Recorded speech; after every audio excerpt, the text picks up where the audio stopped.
Súbete al andén, que no atropellen tu opinión. Aquí tú podrás compartir, debatir lo que a ti, lo que a mí nos pueda interesar. Son muchas voces unidas en una, nadie te viene a callar. Bienvenidos, es un gusto saludarlos. Aquí comienza El Andén, el programa de jóvenes para jóvenes, donde, como siempre les contamos, hablamos de las noticias de la semana, las que son importantes para los jóvenes. Soy Camila Carvajal, es un gusto estar con ustedes, que también se pueden sumar a la conversación de hoy usando numeral El Andén en todas las redes sociales. Hoy vamos a hablar de una semana intensa porque se acabó la legislatura, se acabaron las sesiones ordinarias en el Congreso de la República, con más sabor agridulce que dulce para el gobierno, más derrotas que puntos a favor. Toda esta polémica en el Congreso ha estado enmarcada con lo que ocurrió con la reforma a la educación, quizá la gran noticia de la semana, el hundimiento de un proyecto que, miren la paradoja, era de las reformas la que podía pasar con menos polémica y terminó hundida. Todos en el Congreso, como en el país, consideran que se necesita una reforma a la educación. Sin embargo, el gobierno no logró consensos con la oposición, ni siquiera con los maestros de FECODE, un sindicato petrista que terminó en paro hundiendo esa reforma. Y al final, pues no se debatió en último debate, por lo que la reforma de la ministra Aurora Vergara finalmente entonces se hundió en el Congreso. Qué mala racha para la ministra Aurora Vergara, porque se le juntaron los males en este semestre: la difícil situación en la Universidad Nacional por la elección de rector, la crisis en el modelo de salud de los maestros en Fidu Previsora y el FOMAC, también la dificultad de la ministra con las pruebas PISA. Se le hunde su reforma. Mejor dicho, ¿qué estará pensando la ministra en estos días en los que el presidente Petro habla de cambio en su gabinete? Pero bueno, al final se acaba el Congreso, se acaba esta legislatura, el presidente Petro está a punto de arrancar su tercer año de gobierno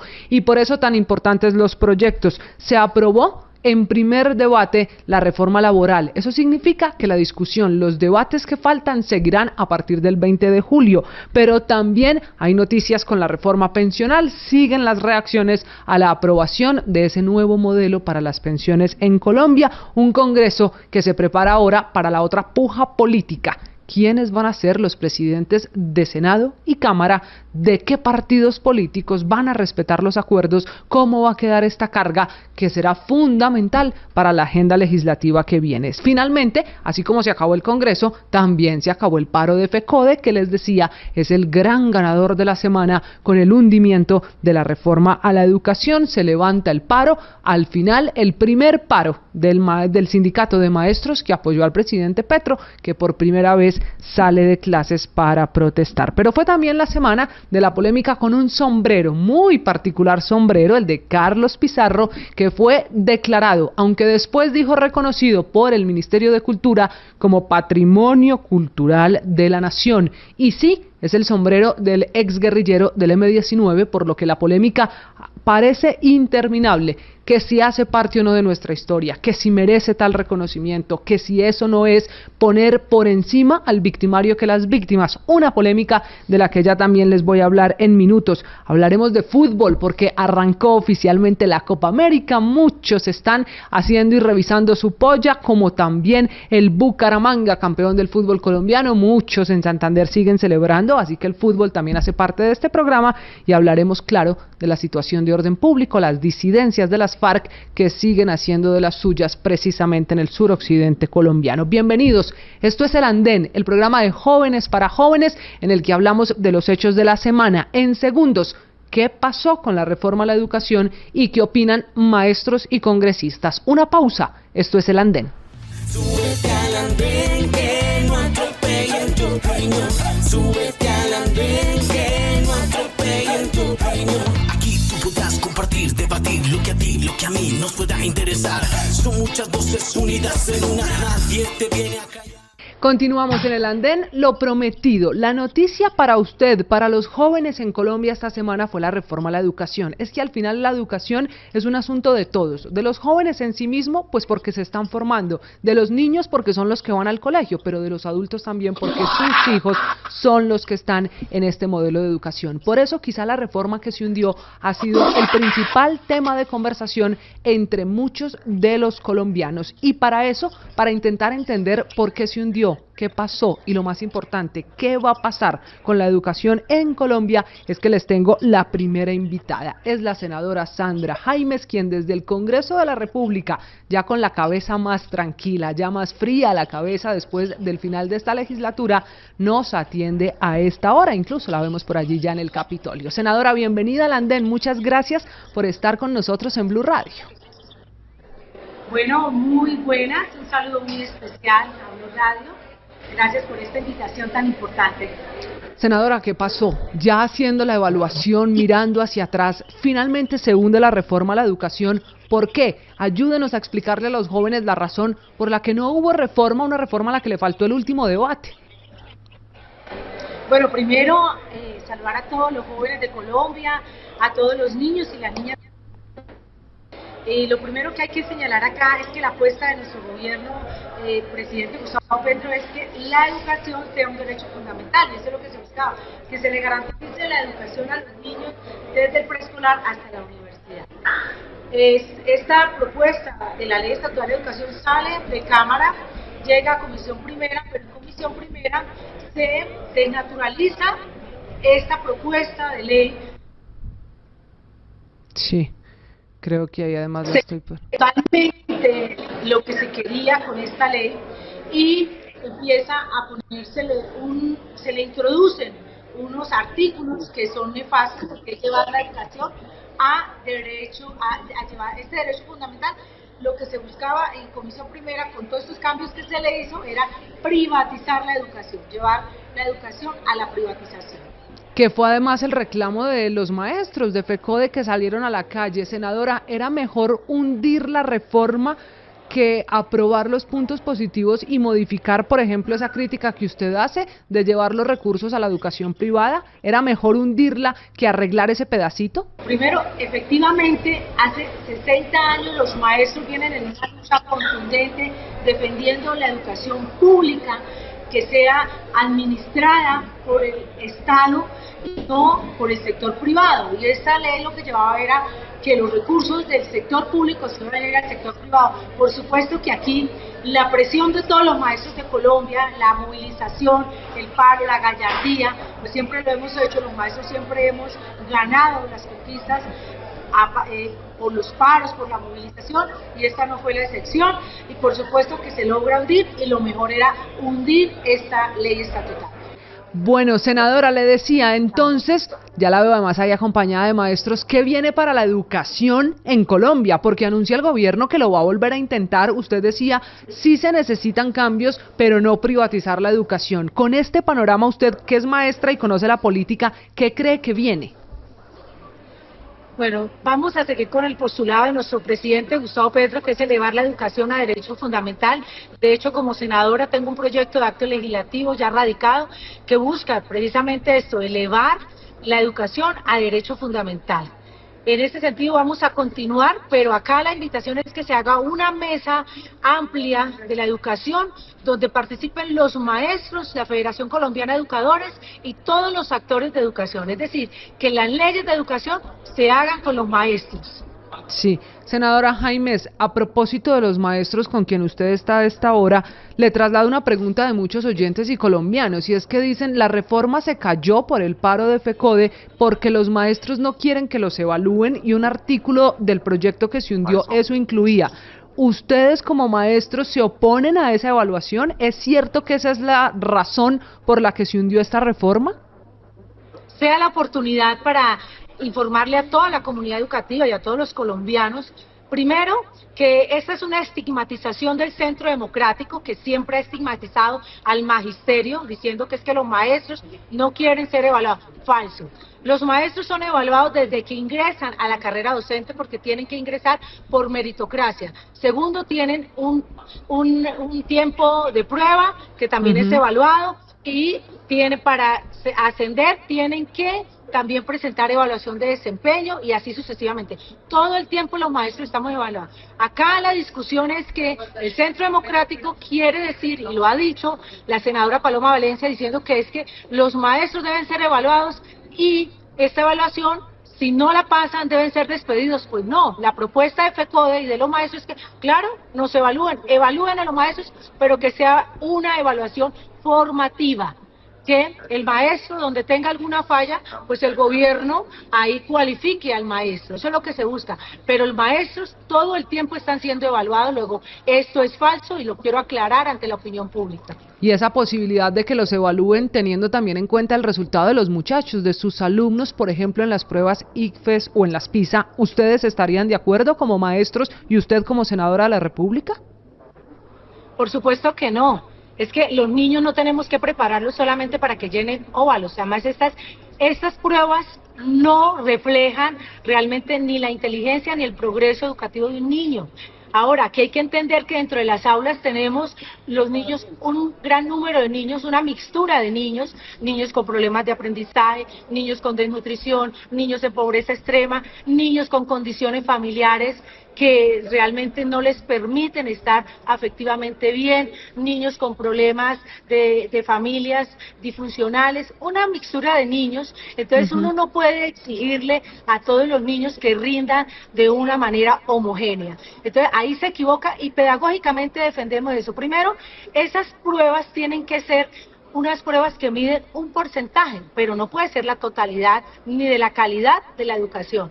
Rechazamos eso precisamente por todas, digamos, la diversidad que tenemos en las aulas de clase en el sector educativo público. Sí. Senadora, se cae, se hunde la reforma a la educación y empieza, como pasa en Colombia, una evaluación de culpa de quién, por quién se hundió la reforma. Muchos dicen el gran ganador es FECODE, que al final muestra su poderío como sindicato, es el sindicato más grande del país, de Colombia. ¿Quién es el culpable del hundimiento de la reforma entonces? Si FECODE gana, ¿quién perdió? Aquí lo que hay que señalar primero es que los maestros y la Federación Colombiana de Educadores sigue siendo el sindicato más fuerte de Colombia, sí, y seguirá siendo el sindicato más fuerte de Colombia, y los maestros por más de 60 años hemos ganado las conquistas a través de la movilización y de las marchas y de los paros. Nada nos lo han regalado. Hemos tenido que defender todas estas reivindicaciones, las hemos defendido a capa y espada con el paro. Hoy una vez se muestra que los maestros somos eje central en la sociedad, y aquí gana la educación pública. Aquí lo importante es que ganaron los niños de Colombia, ganaron los jóvenes. Hoy se impide que se privatice la educación, es decir, ganó la educación pública, por supuesto ganan los maestros, por supuesto gana FECODE y por supuesto ganan los niños y las niñas de Colombia, que siempre los maestros hemos defendido sus derechos. No, usted está muy diplomática, casi para canciller, se lo voy a preguntar de frente. ¿Se tiene que ir la ministra de Educación, Aurora Vergara, por el hundimiento de la reforma? Es una decisión que tendrá que tomar nuestro presidente Gustavo, al igual que cuando hice el control político de la fiduprevisora, le dije también que se tendrán que tomar decisiones. Bueno, será una decisión de nuestro presidente. ¿Pero esta reforma se hundió por mal trámite del gobierno o por el Centro Democrático? Por ejemplo, usted la mencionó hace un momento, la senadora Paloma Valencia fue una de las principales opositoras. ¿Por qué se hundió? Realmente, pues es por el hecho que se da en la comisión primera, donde hay unas mayorías de la oposición que quisieron introducir el tema de la privatización en la educación. Entonces podemos decir que ha sido por la oposición que hoy se hunde esta reforma a la educación. Muy bien, es la noticia de la semana. Ven, escuchan ustedes a la senadora Jaimes. Y que los maestros de Colombia. Los maestros que además la acompañan, que esta semana también se tomaron el Congreso de la República. Senadora, la dejo para que sigan además con sus actividades, con sus movilizaciones, porque FECODE levanta el paro, pero advierte que seguirá adelante con su idea de pedir una reforma a la educación. Muchas gracias, muy amable, y esperamos lo que pase. Como se dan cuenta, cada vez este tema genera más posturas, más divisiones en Colombia. Insisto, dice el gobierno nacional que va a citar a otro proyecto, que lo hará en la próxima legislatura, pero los maestros, a quienes ustedes veían hace apenas un momento, también insisten que habrá reformas siempre y cuando los tengan en cuenta. Así se acaba esta semana. La mejor radiografía de lo que pasó en el Congreso de la República es la reforma a la educación, dividiendo incluso al gobierno del pacto histórico, mucho más de la oposición, y demostrando, en eso tiene razón la senadora Jaimes, el poder que sigue teniendo el muy petrista Sindicato de Maestros FECODE. Una pausa, regresamos, esto es El Andén. Súbete al andén que no atropellen tu opinión. Súbete al andén que no atropellen tu opinión. Aquí tú podrás compartir, debatir lo que a ti, lo que a mí nos pueda interesar. Son muchas voces unidas en una, nadie te viene a callar. Bienvenidos de nuevo, gracias por estar con nosotros en el andén. Ya vimos lo que pasó en el Congreso, la reforma a la educación y es momento de nuestro debate de la semana. Bueno, más que debate, hoy será un análisis a una decisión muy polémica que tomó el presidente Gustavo Petro junto a su ministro de Cultura, Juan David Correa, porque el gobierno del presidente Petro ha decidido reconocer, declarar patrimonio cultural de la nación el sombrero de un hombre nada más y nada menos que del M-19 de Carlos Pizarro. Y esta se convirtió en la polémica producto de lo que eso significa, de exaltar a un guerrillero, hace parte del M-19, pero dice el gobierno firmó la paz de esa guerrilla y que merece un reconocimiento por eso. Sin duda, el M-19 protagonista de las decisiones del presidente Petro y por eso de este tema vamos a hablar esta noche aquí en el andén con nuestros panelistas. Por eso arranco presentándoles a Felipe González, él que es analista político que está con nosotros desde Medellín. Felipe, bienvenido, muchas gracias. Camila, ¿cómo estás? Buenas noches, un saludo especial a todos y bueno, encantado de volver a estar aquí en la mesa del andén. El gusto es nuestro, lo logramos tener aquí ya conectado desde Medellín. Se suma además a este panel sobre lo que significa el sombrero de Pizarro, lo que significa Pizarro para la historia y lo que significa la decisión del presidente Petro, Andrés Cabrera, que es asesor legislativo de comunicaciones, cara conocida. Andrés, bienvenido, buenas noches. Hola Camila, buenas noches, un saludo especial para ti y para todos los oyentes de Olú. Y también les presento a Josías Fiesco, que es otro de nuestros analistas que se sube al andén. Josías, buenas noches. Buenas noches Camila, un saludo para los compañeros de esta conversación y a las personas que nos siguen a través de las redes. Josías, quiero arrancar con usted. El sombrero de Carlos Pizarro es una de las imágenes de la semana. ¿Ese sombrero sí es patrimonio cultural de Colombia? De ninguna manera, es simplemente un utensilio que nos recuerda que violencia es violencia y a alguien que su único mérito en la historia es ser torturador, violador, estafador, secuestrador y desde luego eso es una vergüenza para la historia de nuestro país. Entre otras se dijo por parte del gobierno que era el comandante Pizarro, de ninguna manera es comandante, hay que recordarle, es un cabecilla. Comandante única y exclusivamente son quienes son parte de la fuerza pública de Colombia, los que cumplen una función constitucional. Lo demás para allá son cabecillas de unos jefes criminales, de unas instituciones que le representan a Colombia dolor, mucha sangre y tenemos que dejar claro, violencia es violencia. Por donde venga, y aquí no podemos hacer diferenciación que porque ahí pertenecía quien hoy es el presidente de la República, de ninguna manera. Es ahora, simplemente una vergüenza. Usted dice es una vergüenza, Felipe, con el argumento de que al final es un guerrillero, perteneció al M-19, es que el sombrero se usó incluso en la firma de la paz del M-19 con el gobierno de entonces en Colombia. ¿Acaso ese sombrero no hace parte de la historia del país? Pues pueda que sí haga parte de la historia del país, pero creo que un accesorio es una cosa y las cosas no entienden que nosotros existimos. Los simbolismos están ligados casi siempre a reconocer algo que haya marcado, que genere valor para la nación, para el país. Yo pienso que este tipo de discusiones tan llevadas más a un punto de fanatismo sobre una figura no genera ningún tipo de valor para el país. Si así lo fuere, pues entonces tendríamos que volver patrimonio de la humanidad el sombrero de Gardel, el sombrero de Alejo y quizás un sombrero que haya usado García Márquez en algún momento, que son cosas que en realidad le han entregado mucho más valor al país que la de esta figura. Yo lo que considero es que no tiene un valor representativo para el país, ni le aporta a crecer o a que seamos reconocidos mundialmente por el simple uso de que con él o con ponerse un sombrero para un momento en el que la historia lo convocó a firmar una paz transitoria, porque pues, hoy sabemos que la paz definitiva no ha podido existir en nuestro país, carece de valor para la sociedad y no tiene pues un fundamento real más allá de lo que pueda significar para estos fanáticos que están bajo esta figura. Pero Felipe, usted nos pone, Andrés, en una discusión bien interesante porque él dice, es un elemento más. Pero si a esa misma definición nos vamos, también el esfero con el que se firmó la paz con las FARC ha tenido esta declaratoria de Patrimonio Cultural de la Nación. ¿El problema es el objeto, en este caso el sombrero, o el dueño del sombrero, que es un guerrillero, un exguerrillero, como es Carlos Pizarro? Pues realmente ese objeto en ese momento era una estrategia de marketing de un estratega argentino, en donde pues Pizarro estaba haciendo campaña presidencial y como lo hemos visto, igual que Petro, que usa ruana o sombrero a donde va, dependiendo del sitio en donde va a hablar, pues igualmente Pizarro usaba este sombrero.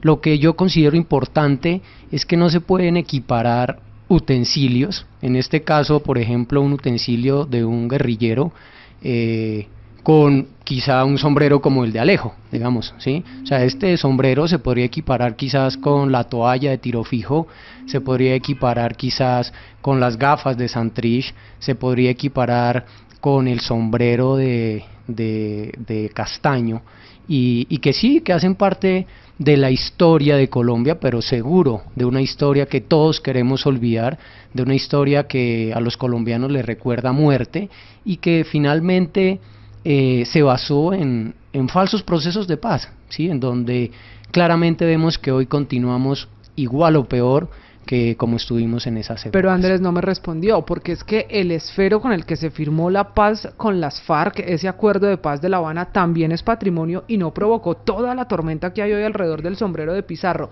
¿El problema es que sea un sombrero de Pizarro o el sombrero en sí mismo? El problema es que sea una cortina de humo realmente, y que nosotros ahorita en Colombia, teniendo tantos problemas en la parte económica, en la parte social, en la parte industrial, estemos hablando de un sombrero, ¿sí? O de un esfero que seguramente fue un BIC o kilométrico o cualquier cosa, que firmó un acuerdo que hoy se ve que no ha servido para nada.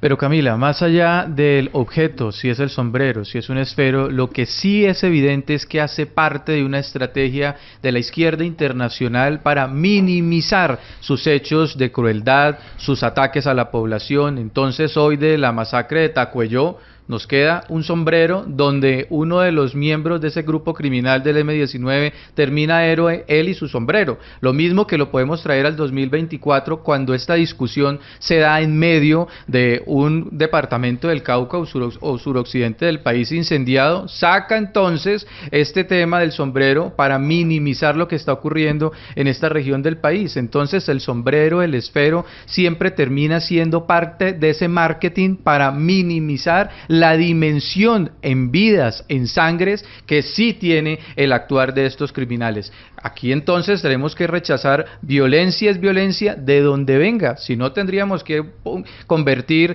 patrimonio colombiano también las fincas donde se crearon los paramilitares, o también las fincas de Salvatore Mancuso, que ahora termina siendo entonces gestor de paz, entre otros. Esa estrategia por minimizar el crimen y endiosar al victimario frente a una sociedad que está dolida, está llorando sus muertos, pues es la estrategia que nos indigna, pero es la misma que han utilizado esta izquierda siempre. Entonces en Venezuela no es Chávez el que acabó con cantidades de vidas, no es en Perú lo mismo, no es en Cuba, sino que generan unos dioses imaginarios con unos discursos tan llamativos socialmente, y terminan en un segundo plano lo que ellos es el lastre de dolor y muerte que dejaron en sus comunidades. Claro, Camila, es que también buscan con esta estrategia enervar los ánimos de los seguidores o los afines a este tipo de movimientos, para tratar de que la nueva causa, porque ellos ya están pensando en las elecciones, esté asociada a esa figura y a esas ideas que quizás este personaje representaba en el momento.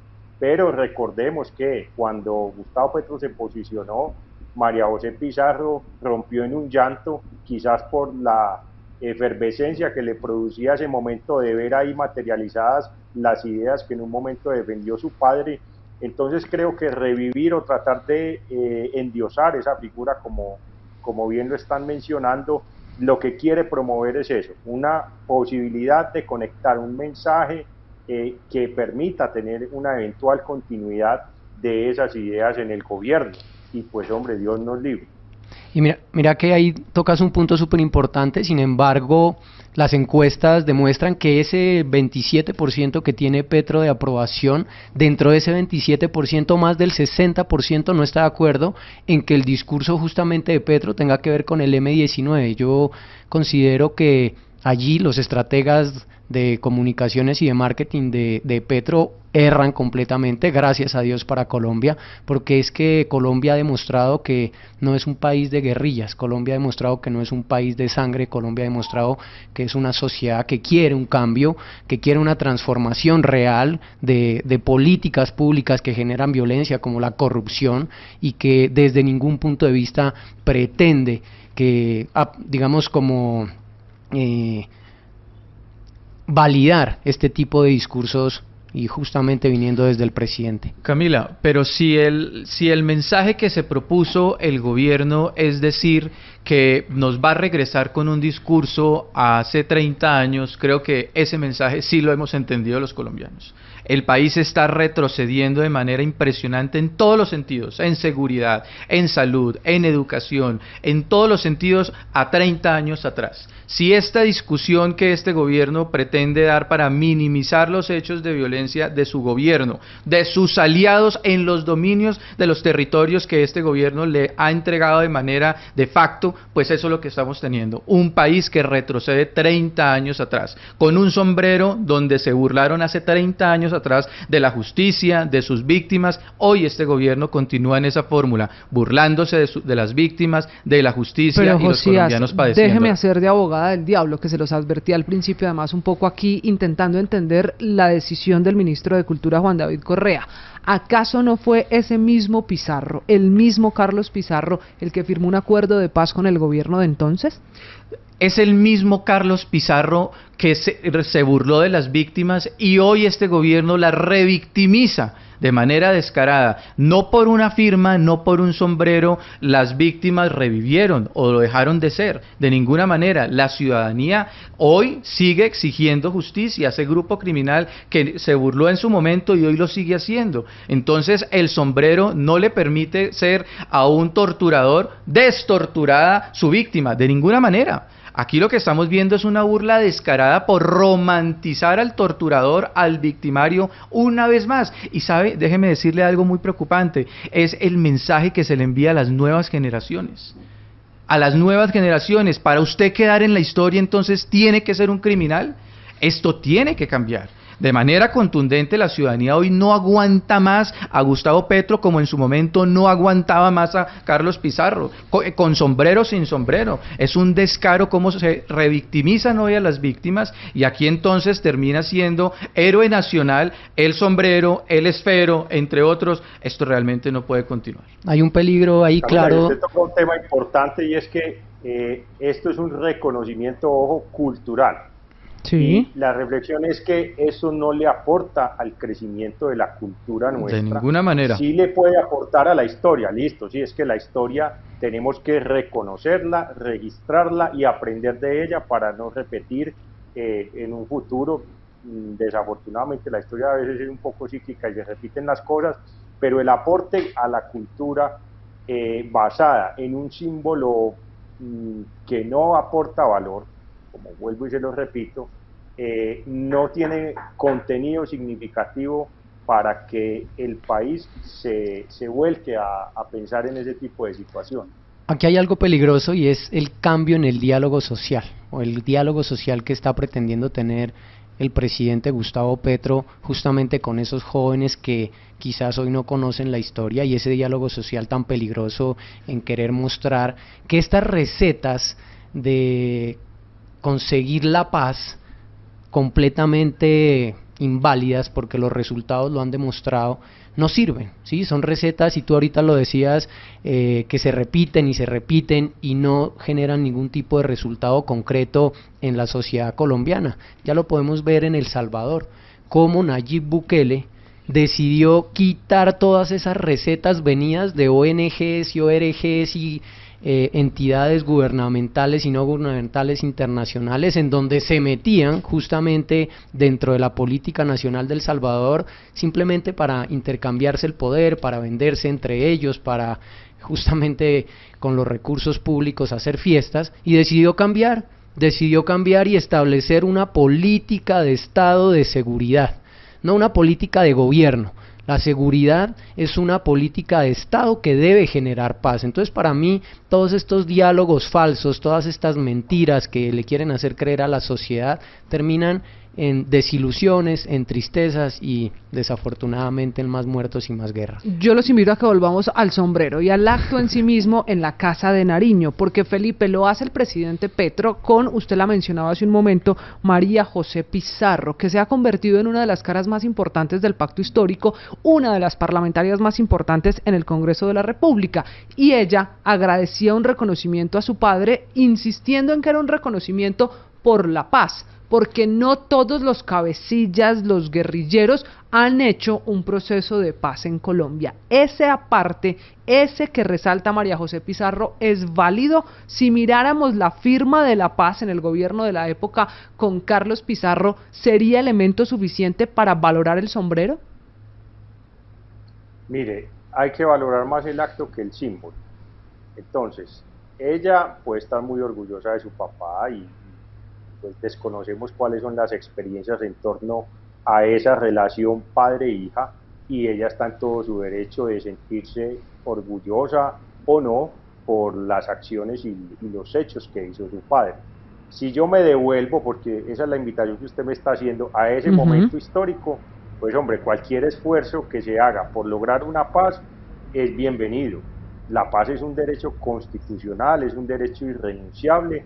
Lo que nosotros, o bueno, lo que yo al menos no comparto es que han habido unas formas en las cuales esa concertación de la paz no han sido efectivas, porque finalmente estas personas que le han hecho daño al país creen que firmando la paz nosotros les estamos debiendo o ellos nos están haciendo un favor como ciudadanía, y el tema es al contrario.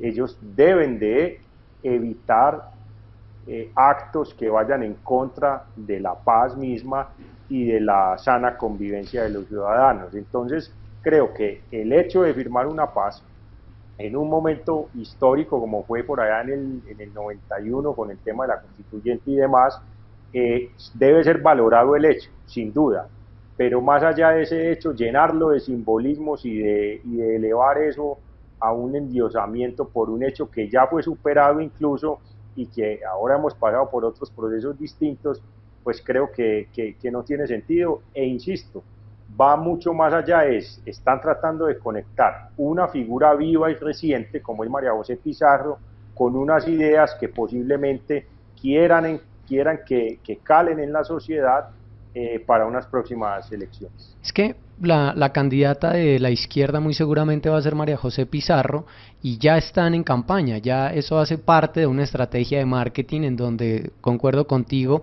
tienen que sacarla a relucir por algo, porque ¿por qué más la van a, o sea, por qué más va a brillar ella sino, entre comillas, por lo que hizo el papá, ¿sí? Y están buscando que lo que brille del papá no sea lo malo, que fue el 95% de las cosas, sino haber firmado un acuerdo, para mí mentiroso, porque todo sigue igual, pues con un sombrero puesto. Y hoy sacan a relucir un sombrero que costó millonadas traerlo desde Suecia, porque recuerden que el sombrero viene desde Suecia en un viaje del presidente Petro pagado con los impuestos de los colombianos, lo cual es un descaro. Lo que queda en evidencia es que nuevamente en la agenda electoral para el 26, que ya está este gobierno y lo ha dicho el mismo presidente, nos va a llevar al discurso de la paz o no la paz con el componente de la hija de Carlos Pizarro ahora aspirando. Y hay que recordarle entonces a los ciudadanos cómo se genera un proceso de paz, y no es precisamente donde el criminal llega a ofrecerle paz a la ciudadanía, no, son la ciudadanía a través de las instituciones y sus líneas rojas, como la justicia, quien llega a someter a la criminalidad. Ahora pues hemos visto esa contravía en estos valores, y entonces la persona que degolla a un soldado en el Caquetá es un gestor de paz, es una guardia campesina. Ahora entonces el sombrero lo hace también sombrero de la paz, las curules a los criminales, curules de paz. Entonces ese discurso sobre el cual han cabalgado siempre la izquierda criminal pretenden meter nuevamente al país con miras a las elecciones del 2026. ¿Qué tenemos como cierto, no como discurso los colombianos? Los hechos.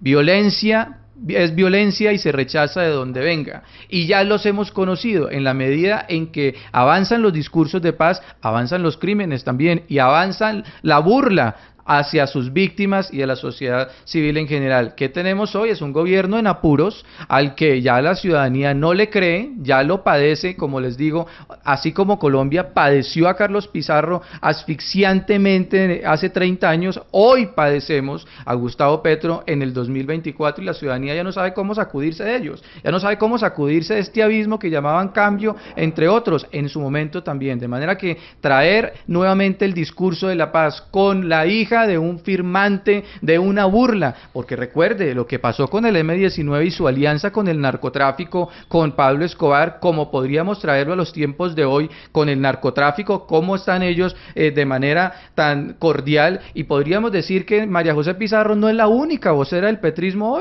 hoy también es alias Mordisco, que dijo: yo fui elector de este gobierno. Entonces tendrían que la próxima vez... No, pero hay serias diferencias. No hay serias diferencias. Claro, una es parlamentaria, está en la legalidad y hasta donde se no comete delitos. El uno es vocero y el otro dice: yo fui elector. Entonces sí podría ser. Pero entre elector y vocero hay una diferencia. Pero un elector desde la criminalidad sí que hay una gran diferencia frente al elector ingenuo que creyó. Entonces lo que tenemos aquí es una serie de ingenuidades donde hay unos protagonistas que pretenden a través de un discurso minimizar el crimen, y entonces aquí nada pasó con los crímenes ni de Pizarro ni de nadie, porque aquí estamos hablando del sombrero pero, héroe. Josías, perdóneme, nada pasó tampoco con los crímenes de las FARC. Hoy están pendientes por un acuerdo de paz que se firmó en La Habana, y que hoy hay un tribunal que se llama JEP, en donde están siendo juzgados. Sin embargo, no todas las víctimas se sienten reparadas. ¿Qué pasó? Bajo ese criterio, ¿cuál es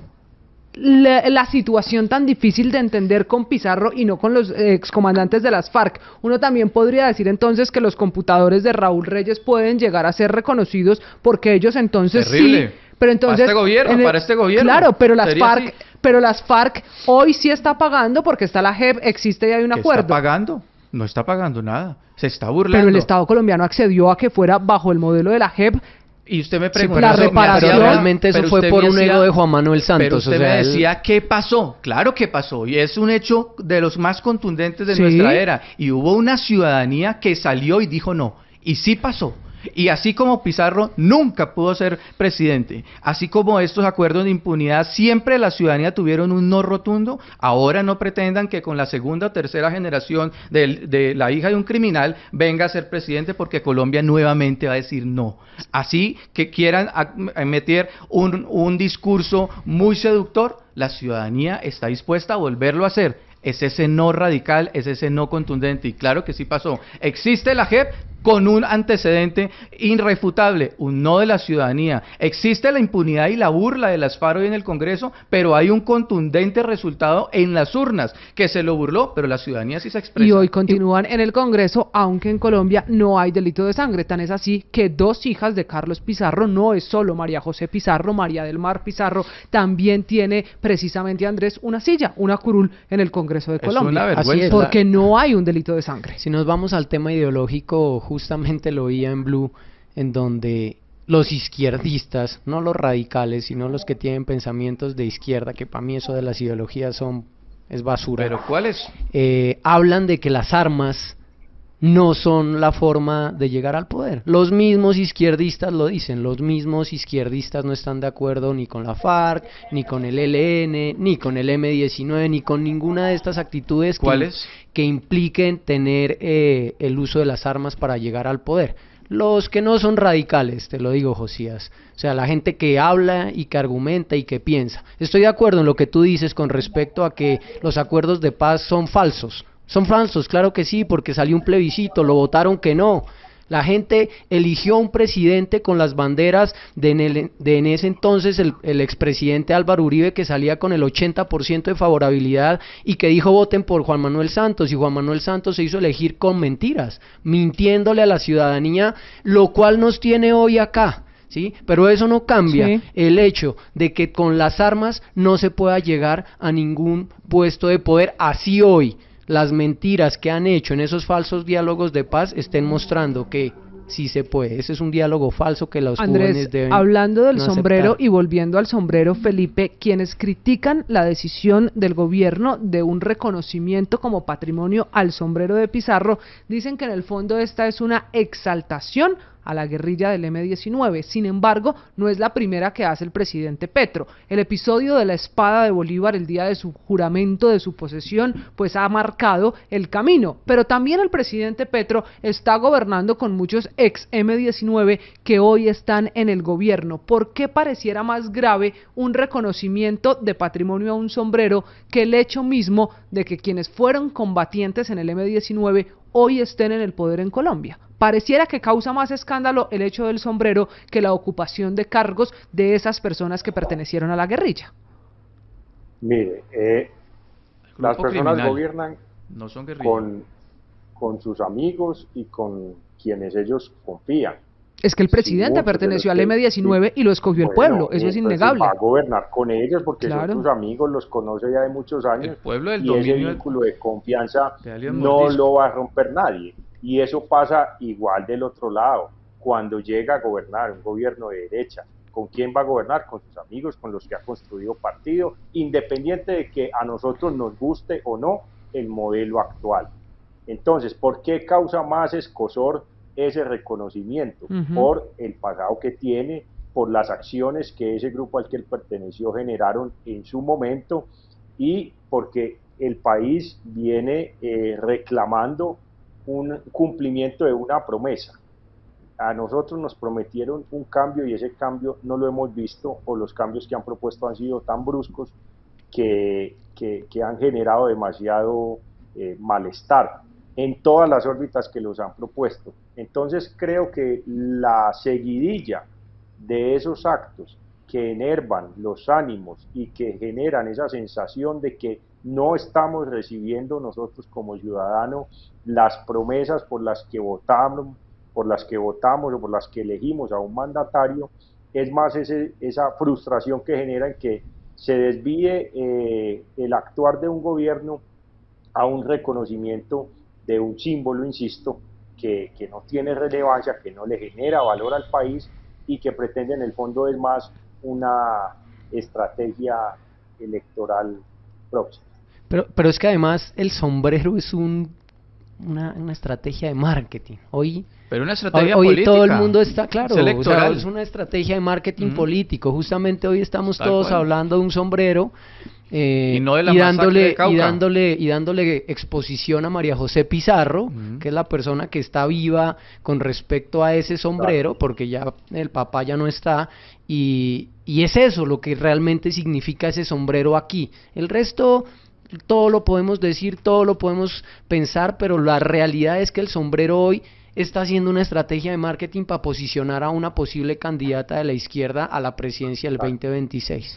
Ahora, mire, en defensa también de la senadora, y aclaro que no soy ni amigo, ni partidario, ni copartidario de ella, pero qué bueno que ella tenga las posibilidades en este país de exponer sus ideas, de salir a hacer campaña libremente, y que ella, con todas las responsabilidades que tenga su papá, pues ella no tiene la culpa de que ese sea su papá, y ella es otra historia aparte y tiene otra vida distinta, y ha hecho unos actos en su vida por los que en realidad debemos opinar o entrar a discutir.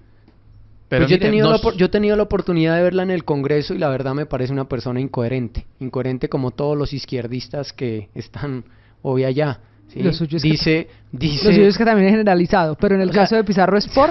no, por el irrespeto que ella muestra. Entonces, ella pide respeto e insulta, grita, le dice a los que otros pasan congresistas... todos los movimientos políticos de todas las orillas. De acuerdo, pero uno no puede pedir respeto... Carlos Felipe Mejía. Claro. Sí, pero una uno no cosa es un puede grito pedir... y una cosa es un argumento en voz alta. Pero miren, ayer justamente pasó algo, salió a decir que cómo le iban a decir patrón a Gustavo Petro, que él era el presidente de Colombia, le dijo a los congresistas que si era que no les entraba en la cabeza, sin embargo... Otros congresistas le recordaron, porque siempre hay un Twitter, ¿no? Siempre hay un X ahí en la recordación, y le dijeron, mire lo que decía Gustavo Petro en tal año, donde le decía a José Félix Laforí, refiriéndose a su patrón Uribe.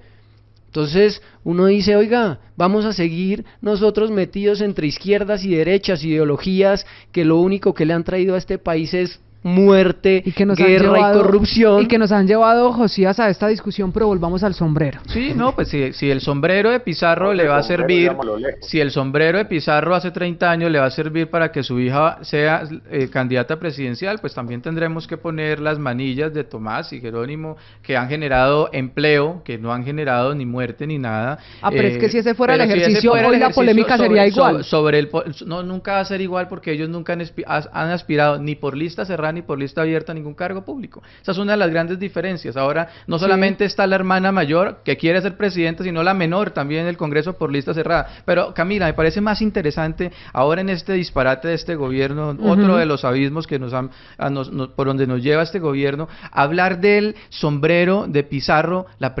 Varias preguntas. Una de ellas es, ¿la función del Estado colombiano está girando alrededor de qué? Porque uno ve las giras de Gustavo Petro por Europa y es para solicitar de la Unión Europea que saque al ELN de la lista de terroristas. Y uno ve, por lo menos ahora, con una gestión muy tímida, casi inexistente del Ministerio de Cultura, que lo más sesudo que saca es proclamar y motivar la declaración de patrimonio colombiano, el sombrero de Pizarro. Entonces, ¿en función de qué está este gobierno? Los impuestos de los colombianos, ¿a qué se está llevando? Antes hablábamos de una diplomacia paralela de la criminalidad colombiana en los países internacionales. Ahora es directa, pura y dura, por parte de la institucionalidad colombiana, nuestros embajadores, entre otros. La función diplomática de Colombia está en función de maquillar la criminalidad que hoy se vive en nuestro país. ¿A dónde están, por lo menos, en esta discusión las feministas? Pensando en la cantidad de mujeres violadas, torturadas por el M-19. ¿Dónde están las feministas? Hablando, por lo menos, en esta discusión del sombrero. No las hay, porque este es un gobierno que romantizó el crimen de hace 30 años como el del 2024, y eso es una vergüenza. Aquí si lo traemos al joven que terminó degollado en el Portal Américas por la primera línea, pues ahí está el presidente y la vicepresidenta diciendo que ellos son primera línea, y no entonces van a ver ninguna acción de la justicia. Pero Josías, déjeme insistirle porque usted varias veces nos lo ha insinuado en este debate, y quiero entender muy bien ese argumento.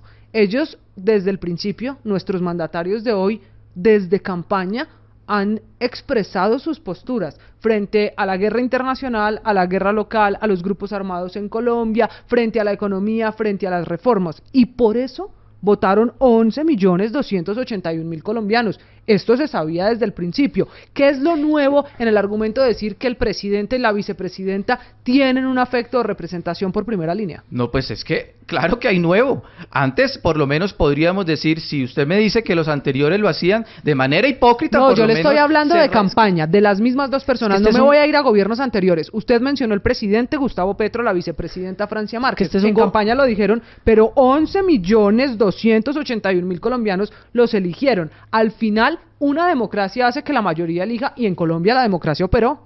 Si lo miramos de manera cosmética, podemos hablar de la democracia pura, expresión natural. Si lo miramos de manera real, pues vamos a ver que el dominio territorial, por lo menos en el Cauca, asesinó este señor Mordisco a un líder indígena que se negó a votar y hacerle campaña a Gustavo Petro. Entonces estamos encontrando que esos discursos tan emocionales, tan puristas, y entonces la realidad termina siendo tan contradictoria. Hoy lo que tenemos es una realidad muy diciente que al colombiano de a pie ya le consta cómo gobierna, y es que hoy vamos a ver el descaro de ver un presidente decir, aquí yo soy primera línea, cuando las víctimas que ha dejado ese grupo terrorista, que podríamos decir, es la nueva generación del M-19 financiada e impulsada por este gobierno.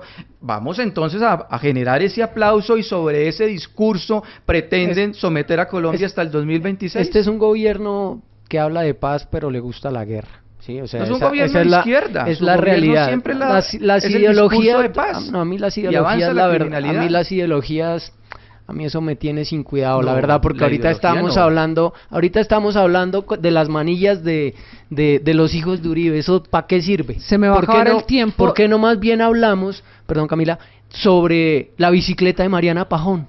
Eso le iba a preguntar. Piensen para cerrar este debate. De nuestros médicos. Claro, por eso. Antes de cerrar este debate, ¿cuál debería ser el objeto declarado Patrimonio Cultural de Colombia? De lo que hay hoy. Antes de cerrar este debate, porque esto abrió la puerta a saber qué debería y qué no debería hacer antes de que cerremos. Su última apreciación, que lo interrumpí, Andrés. Tranquila. Para mí, Camila, tiene que ser algo que una, ¿sí? Lo decía, la bicicleta de Mariana Pajón, los 23 partidos que lleva la selección Colombia sin perder, siendo una de las mejores selecciones del mundo. Ojalá se consolide en la Copa América. Sí. O sea, existen muchísimas cosas que nos pueden unir como país, que es responsabilidad de un presidente. O sea, es que un presidente no puede llegar a polarizar, pero es que no le podemos pedir peras al olmo cuando ellos llegaron polarizando, cuando ellos llegaron al gobierno a través de la guerra, cuando ellos llegaron a través de los acuerdos. No nos podemos olvidar del tema de la picota, pero aquí tampoco la solución es lo que había antes, ¿sí? Tampoco la solución es que tenemos que polarizar, y es que la seguridad que se fue, seguridad y hoy la pide de regreso. La seguridad es un tema de Estado, la seguridad es un tema de Estado, no de derechas ni de izquierdas. Ese es el error. Pero hay quien lo desarrolla, y hay enemigos de la inseguridad, de la seguridad. Acá tuvimos un presidente que lo hizo muy bien en temas de seguridad, sí, pero ¿de qué sirvió si no es una política de Estado hoy? ¿Recuperó el país? Estamos hablando del pasado, por favor. ¿En qué estamos hoy en el presente? ¿Igual o peor? No se me vaya, aquí le voy a anotar. Entonces, para usted, la bicicleta de Mariana Pajón o la Selección Colombia, a propósito del debut este lunes. Mientras nosotros estamos en estas, pues ellos se preparan para ese debut. En su caso, Josías, esto abrió la puerta para pensar en qué debería ser patrimonio cultural de la nación. ¿Usted qué cree? Pues dos cosas, sin duda, las batas blancas de nuestros médicos. Acabamos de salir de una pandemia, gracias a Dios y gracias a nuestros médicos colombianos. Pero otra cosa, mire, esta discusión del sombrerito del terrorista que ahora quiere su hija ser presidente, nos está dejando a un lado discusiones como que a 2 años de este gobierno todavía siguen varios municipios del Cauca sin tener acueducto y tienen vicepresidenta. Por eso, pero entonces me dijo hay dos sombrero cosas, y no hay acueducto. las batas y... Las batas y el esfuerzo de los colombianos para... No, pero ese no lo puedo declarar patrimonio. Es que yo creo que eso es lo que nos vende al mundo. Un colombiano nunca se rinde. No se rinde ni con Pablo Escobar ni con Petro al frente. Bueno, usted está muy diplomático como canciller. Felipe, para cerrar, ¿qué se debe hoy declarar patrimonio cultural de la nación? Ya que el gobierno y su ministro de Cultura nos metieron en esto. Señor. Conchita la mula de Juan Valdés. ¿Ah, sí? Bueno, hay propuestas de todo tipo, porque en redes sociales hablaron de los cross de Uribe, de los guantes de René Higuita, del sombrero, ¿por qué no de Don Chinche?, de la bicicleta, mire, coincidiendo con usted, pero la de Egan Bernal, también de los libros de Camilo Torres, y esta parece ser una discusión interminable. Las batas, porque dependerá de quién lo diga y en qué mirada va a reconocer los símbolos. La bata de los médicos, aunque el presidente Petro dice que esos médicos hacen parte de un negocio de unos privados, por eso la reforma a la salud. Eso finalmente lo que hace es llenar el calendario de fechas comerciales. Entonces mañana una aclaración. El día del sombrero de Alejo. Las batas blancas de los médicos colombianos. Sí. Es que a Petro le gustan los cubanos, pero aquí nosotros tenemos los mejores médicos. Señores, este es un debate interminable y lo cierto es que hoy el sombrero está en una urna especial, hay decreto y hay declaratoria de Patrimonio Cultural de la Nación para el sombrero de don Carlos Pizarro. Una vergüenza. Para esto es que estamos hoy debatiendo el futuro de esos objetos declarados patrimonio. Señores, se nos ha acabado el tiempo. A Andrés, a Josías, a Felipe, gracias por haberse subido al andén. Nosotros nos vemos, nos oímos la próxima semana. Usted puede seguir opinando qué se debe declarar patrimonio en Colombia. Aquí los comentarios en todas las redes sociales. Chao. Chao, feliz noche. Chao. Súbete al andén que no atropellen tu opinión. Súbete al andén que no atropellen tu opinión. Aquí tú podrás compartir, debatir lo que a ti, lo que a mí nos pueda interesar. Son muchas voces unidas en una. Nadie te viene a callar.